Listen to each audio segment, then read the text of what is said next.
Narmada Eshala audio సిరీస్కి స్వాగతం. నేను మీ నర్మదా ఏషాల. నేను రాసిన ఈ హార్ట్ టచింగ్ లవ్ స్టోరీని నేనే స్వయంగా మీకు వినిపిస్తున్నాను.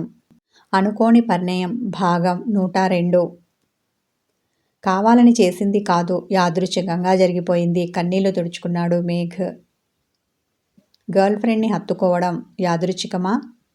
వ్యంగ్యంగా అన్నాడు శౌర్య. ఉలిక్కిపడ్డ మేఘ్. ఈ విషయం నీకెలా తెలుసు? అనుమానంతో కనుబొమ్మలు ముడివేశాడు. ఎలానో చెప్పలేదు శౌర్య, కానీ సైడ్ స్మైల్ ఇచ్చాడు. నేను చెప్తాను. ఇంతవరకు ఎక్కడుందో తెలియదు, కానీ మేఘ్ ముందుకు వచ్చింది ఉర్వి. ఆమెను చూసి ఆనందాశ్చర్యాలకు గురైన అతడు, నువ్విక్కడే ఉన్నావా? ఉద్వేగంతో ఒక్క ఉదుకున ఆమెను చేరుకున్నాడు. ఆమెను అక్కడ చూడగానే రాత్రి నుండి పడ్డ టెన్షన్ అంతా ఎగిరిపోయింది. మనసుకు కాస్త కుదుటపడింది. ఏ శాశ్వతంగా వెళ్ళిపోయాను అనుకున్నావా? వెటకారం ఆడింది. ఎంత మాట అన్నావు? నొచ్చుకున్న అతడు ఆమె భుజాలు పట్టుకొని దగ్గరికి తీసుకోవాలని చూశాడు. అతని ఛాతీ మీద చెయ్యి వేసి వెనక్కి నెట్టింది ఉర్వి. ఆమె తనని దూరం పెట్టడం తట్టుకోలేక విలవిలలాడుతూ మనసు చిన్నబుచ్చుకున్నాడు. అన్నయ్య, ఈయనతో మాటలేంటి? కోర్టుకి టైం అవుతోంది, వెళ్దాం పదా, శౌర్యతో అంది. అతడు తల ఆడించడంతో, నువ్వేంట్రా, తను తానా అంటే తందానా అంటున్నావు? మమ్మల్ని విడదీయాలని ఫిక్స్ అయ్యావా? ఉక్రోషపడ్డ మేఘ్ శౌర్యని గుర్రుగా చూశాడు. ఉర్వి, ఒక్కసారి నేను చెప్పేది విను, ప్రాధేయపడ్డాడు. ఆమె తల అడ్డంగా ఆడించి, ఇంకా ఏం మిగిలిందని వినమంటావు? రోషంతో అతన్ని సూటిగా చూసింది. ఆమె చూపు వాడిగా వేడిగా గుచ్చుకుంటుంటే వేదనతో తల్లడిల్లాడు. ఇలారా, నీతో కొంచెం మాట్లాడాలి. ఆమె రెక్క పట్టుకుని తీసుకెళ్ళిపోతుంటే ఆమె అతని చేతిని విదిలించి కొట్టింది. మేఘ్ అసహనంతో ఆమెను చూశాడు. నన్ను విడిచి వెళ్ళడంలోనే నీకు సుఖం, సంతోషం ఉంది అంటే అలాగే వెళ్దువు గాని, ముందు నేను చెప్పాల్సింది చెప్తాను. అది విన్న తర్వాత ఏం చేయాలి అనుకుంటే అది చెయ్యి. అంతేకాని ఏ తప్పు చేయని నేను నీ దృష్టిలో దోషిగా మిగలడం నాకిష్టం లేదు అన్న అతను ఆమె ముంజేతిని పట్టుకొని బలవంతంగా ఆ పక్కనున్న గదికి తీసుకొని వెళ్ళాడు. వీడేం చేస్తాడోనని భయపడ్డ శౌర్య, ఒరేయ్ మేఘ్, ఆగరా, వెనక నుండి అరిచాడు. నువ్వు ముయ్ అన్న అతడు తలుపు వేసుకున్నాడు. ఇది భార్యామర్దల మధ్య వ్యవహారం, వాళ్ళు చూసుకుంటారు, మధ్యలో మీరు తలదూర్చకండి అన్న మైత్రి టిఫిన్ ప్రిపేర్ చేయడానికి వెళ్ళింది. అన్న శౌర్య ఎవరికో కాల్ మాట్లాడడం కోసం పక్కకి వెళ్ళాడు. తలుపు ఎందుకు వేస్తారు? ఉర్వికి భయంగా అనిపించినా ఆ బెరుకుని బయటపడనీయలేదు. నువ్వు ఎక్కువ చేస్తున్నావు కదా అందుకు అన్న అతడు, ఇప్పుడు చెప్పు, ఏంటి నీ ప్రాబ్లం? ఆమె భుజాలు పట్టుకుని ఆమె కళ్ళల్లోకి సూటిగా చూశాడు. అతని తీక్షణ చూపుని తట్టుకోలేక తల పక్కకు తిప్పింది ఉర్వి. అతడు ఆమె బుగ్గలు ఒత్తిపట్టి, అడుగుతున్నాను కదా, చెప్పడానికి ఏంటి నీకు నొప్పి? ఉర్వి ముఖాన్ని తన వైపుకు తిప్పుకున్నాడు. ఆమె అతన్ని తిరస్కార భావంతో చూసింది. ఆమె చూపు విల్లులో నుండి దూసుకువచ్చిన బాణంలా అతని మనసుని సూటిగా తగిలి లోతైన గాయం చేసింది. బాధతో భారంగా శ్వాస తీసుకొని వదిలినా అతడు తన చేతిని వెనక్కి తీసుకున్నాడు.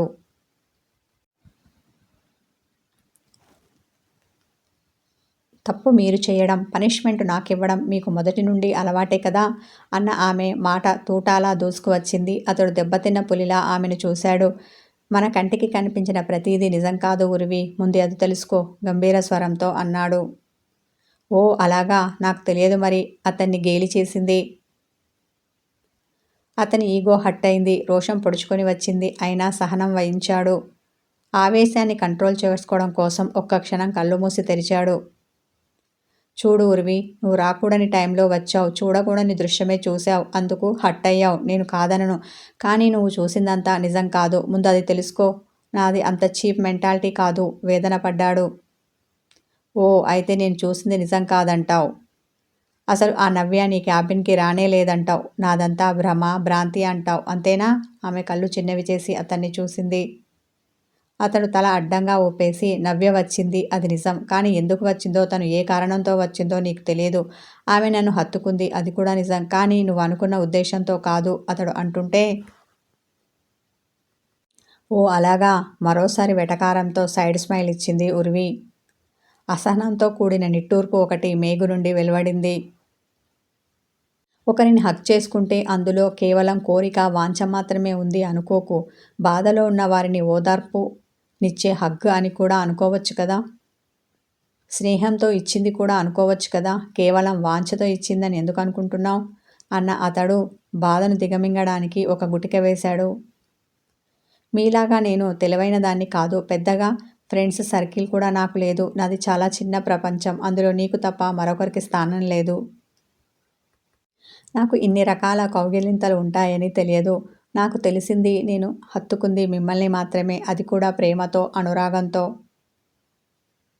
అందుకే నేను ఆ నవ్య మిమ్మల్ని హత్తుకొని ఉండడం చూసి అనుమానించాను. నేనే కాదు, అలా ఎవరు చూసినా నాలాగే అనుకుంటారు. ఉక్రోషపడింది ఉర్వి. అవునులే, నీకు అంతే తెలుసు వ్యంగ్యంగా అన్న అతడు ఆమెను ఎగతాళి చేశాడు. అవును, నేనింతే. మీ అంత ఉన్నతంగా ఆలోచించలేను. మీలాగా అనుకోనులేను. అందుకే మీ నుండి దూరంగా వచ్చేశాను. ఇంకా దూరంగా వెళ్ళిపోతాను అంటుంటే బాధతో ఆమె గొంతు పట్టేసింది. అతడు భారంగా శ్వాస తీసుకొని వదిలాడు. చూడు ఉర్వి, నవ్య నా దగ్గరికి బాధతో వచ్చింది. ఆమె తల్లి చావు బ్రతుకుల మధ్య హాస్పిటల్లో ఉంది. ఆమె తండ్రి జైల్లో ఉన్నాడు. ఆ సమయంలో ఏం చేయాలో అర్థం కాక నా దగ్గరికి పరిగెత్తుకొని వచ్చింది. తన ప్రాబ్లం చెప్పుకుంది. ఎమోషనల్గా నా సపోర్ట్ కోరింది. ఈ కష్ట సమయంలో తనకు అండగా నిలబడమంది. అంతే తప్ప నువ్వు ఊహించింది కాదు. ఆమె తల్లికి ఏమీ కాదని ఆమెకు ధైర్యం చెప్తూ ఉంటే బేలగా మారిన ఆమె ఓదార్పు కోసం నా ఎదపై వాలింది. సరిగ్గా అదే టైంలో నువ్వు క్యాబిన్ డోర్ తీసుకొని లోపలికి వచ్చావు. అపార్థం చేసుకున్నావు. ఇంకా నవ్యకి ఇంకెవరూ లేరా? నువ్వే ఉన్నావా అంటావేమో. ఆమెకు నా అన్న వాళ్ళు అందరూ ఉన్నారు. కానీ వాళ్ళు ఇప్పుడు ఆమె ఫ్యామిలీని దూరం పెట్టారు. కారణం ఆమె తండ్రి జైల్లో ఉండడం. అతడు అలా ఉండడానికి కారణం ఎవరో తెలుసా అనగానే ఎవరు అన్నట్టు చూసింది ఉర్వి. నేను. ఆయన చేసిన తప్పుకి పనిష్మెంట్ అనుభవించాలి అన్న ఉద్దేశంతో ఆయన్ను జైల్లో పెట్టించాను. ఆయన ఏం తప్పు చేశారు అంటావేమో. చాలా చేశారు అన్న అతడు ఎటో చూశాడు. ఆయన ఏం చేశారు? చేసిందంతా మీ మామయ్య శ్రీకర్ చేశారని చెప్పావు కదా! అనుమానపడింది ఉర్వి. తల పంకించిన మేఘ్. నవ్య తండ్రి ఎవరో కాదు, సింగినాథం. ఈయన నాన్నగారి బిజినెస్ పార్ట్నర్. శ్రీకర్ పన్నిన కుట్రలో ఇతడు భాగస్వామి. అతడెంత తప్పుగా మన పట్ల ప్రవర్తించాడో ఇతడు అంతే. అంతేకాదు, మన ఫోటోలు అలా తీయడానికి, నన్ను బ్లాక్మెయిల్ చేయడానికి ప్లాన్ వేసింది కూడా ఈయనే. కాబట్టి ఇతడు శిక్షార్హుడు. అందుకే ఆ శిక్షను అనుభవిస్తూ ఇప్పుడు జైల్లో ఉన్నాడు. కానీ నవ్య అతని తల్లి ఏం చేసింది? పాపం.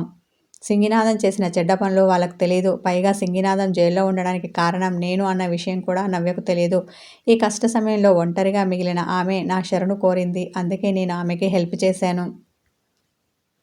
ఇక ఆమె నన్ను ప్రేమించిన విషయం నాకు తెలియదు. నేను మాత్రం ఆమెకు ఎప్పుడూ ఆ దృష్టితో చూడలేదు. యూఎస్లో ఉన్నప్పుడు ఒకే కాలేజీలో చదువుకున్నాం కాబట్టి మా మధ్య స్నేహం ఉంది. అంతకు మించి ఏమీ లేదు. ఆమె ఉండాలని ఆశించినా అది నెరవేరలేదు కదా! ఆల్రెడీ ఆమె వచ్చేసరికి మన పెళ్ళైపోయింది. ఇప్పుడు నా మనసులో, నా జీవితంలో నీకు తప్ప మరెవరికి స్థానం లేదు. ఇక మీదట ఇవ్వను కూడా. ఇదంతా ఇలా నా నోటితో చెప్పవలసి రావడం నాకు చాలా బాధగా ఉంది. ఈ కొన్నాళ్ల కాపురంలో నువ్వు కొంచెమైనా నన్ను అర్థం చేసుకొని ఉంటావు అనుకున్నాను. కానీ ఏం చేసుకోలేవని ఈ సంఘటనతో అర్థమైంది. భార్యాభర్తలు అన్నాక ప్రేమగా ఉంటే సరిపోదు. ఒకరినొకరు అర్థం చేసుకోవాలి. ఆ అర్థం చేసుకునే గుణం నీలో ఉంది అనుకున్నాను.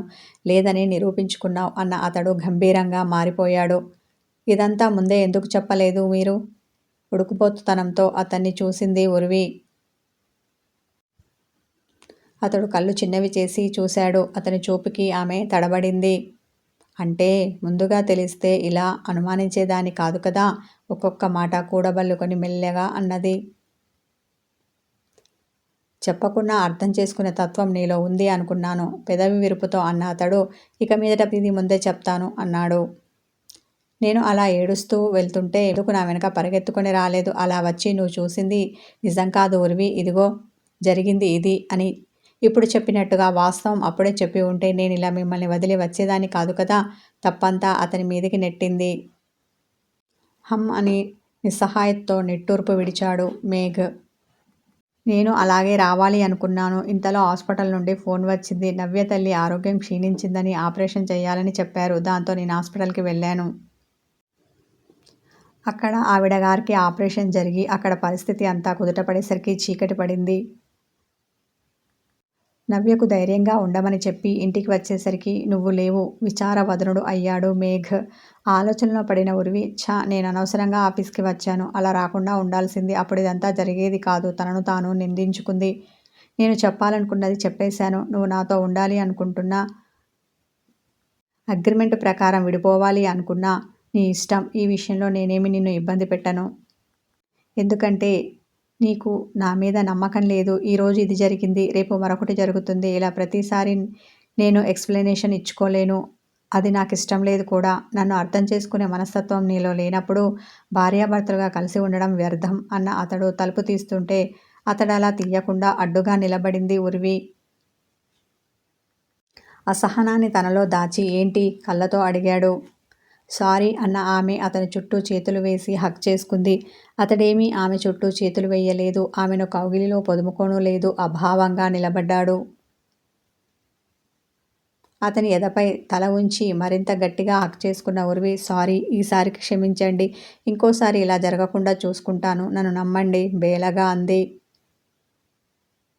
అపనమ్మకంతో అనుమానాలతో మొదలైన మన సంసార జీవితం ఇక ఎప్పటికీ నమ్మకాల తీరం చేరదేమో అదోలా మాట్లాడాడు మేఘ్. ఇంకొక అవకాశం ఇవ్వండి. మీరన్న ఆ నమ్మకం మీలో కలిగిస్తాను. లేదు, నేను మీ మీద ఆ నమ్మకాన్ని ఏర్పరచుకుంటాను. ప్రామిస్ అన్న ఆమె చిన్నగా తలెత్తి అతన్ని చూసింది. అతని ముఖం అత్యంత గంభీరంగా ఉండడమే కాకుండా అతని దవడ కండరం బిగుసుకొని ఉండడం చూసి అతడు ఈ ఒక్క పూట ఎంతటి వేదనని అనుభవించాడో ఆమె అర్థం చేసుకుంది. అతని ఎదపై చొక్కాను తప్పించి అక్కడ ముద్దు పెట్టిన ఉర్వి అతన్ని మరింత గట్టిగా హత్తుకుంది. అతని పెదవులు సన్నటి నవ్వుతో విచ్చుకున్నాయి. అతని చేతిలో ఆమె చుట్టూ అల్లుకున్నాయి. ఇద్దరూ బిగు కౌగిల్లో ఒదిగారు. వారి హృదయాలు సేదతీరుతుంటే తలుపు చప్పుడైంది. ఉలికిపాటుతో ఒకరి ముఖం ఒకరు చూసుకొని కౌగిలి వీడారు. మేఘ్ తలుపు తీశాడు. కథ కొనసాగుతుంది. హాయ్ వ్యూవర్స్, మరొక ఎపిసోడ్తో ఈ కథ ముగుస్తుంది. ఈ కథ ఎలా ఉంది, మీకు నచ్చిందా, మీరు హార్ట్ టచింగ్గా ఫీల్ అయ్యారా? మీ అభిప్రాయాన్ని కామెంట్లో చెప్పండి. ఇది అయిపోయిన వెంటనే అరోగేట్ హస్బెండ్ అప్డేట్ ఇస్తాను. అది కూడా ఇలాగే మీ హృదయానికి అత్తుకునేలా ఉంటుంది. ఆ ఆడియో సిరీస్ని కూడా ఇలాగే చూసి ఆదరించండి. లైక్ చేయండి, కామెంట్ చేయండి, హైప్ చేయండి. వీడియోని స్కిప్ చేయకుండా చివరి వరకు చూడండి. Thank you.